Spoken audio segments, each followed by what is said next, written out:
Il faut tout simplement garder à l'esprit que le trading forex consiste à acheter une devise tout en vendant une autre devise en même temps, ou encore en vendant une devise tout en achetant une autre devise en même temps. Parce que lorsque vous ouvrez un ordre en achat, par exemple, sur l'euro contre le dollar américain, cela sous-entend que vous achetez l'euro tout en vendant le dollar américain. Voici pourquoi les devises sont toujours échangées par paire. Cela signifie qu'il y a une devise de base et une devise de contrepartie. Par exemple, l'euro contre le dollar américain. L'euro ici représente la devise de base et le dollar américain représente la devise de contrepartie. Ou encore, le dollar américain contre le yen japonais. Ou encore, la livre sterling contre le dollar américain.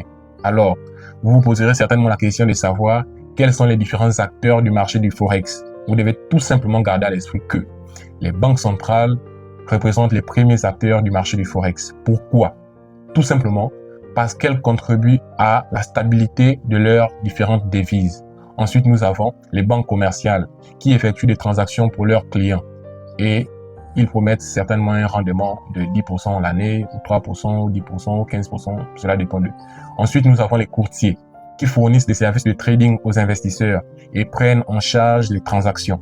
Et en dernière position, nous avons les traders particuliers que nous sommes, qui ouvrent directement les ordres en achat ou en vente sur le marché du forex. Il faut retenir que les banques ont également leurs traders et là-bas, ils sont appelés les traders professionnels parce qu'ils travaillent pour une institution ou encore appelés les traders institutionnels parce qu'ils travaillent pour cette institution financière.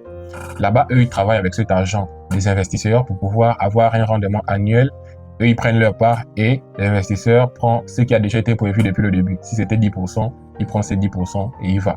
Tandis que les traders particuliers que nous sommes, avec notre capital, on trade et tout nous appartient.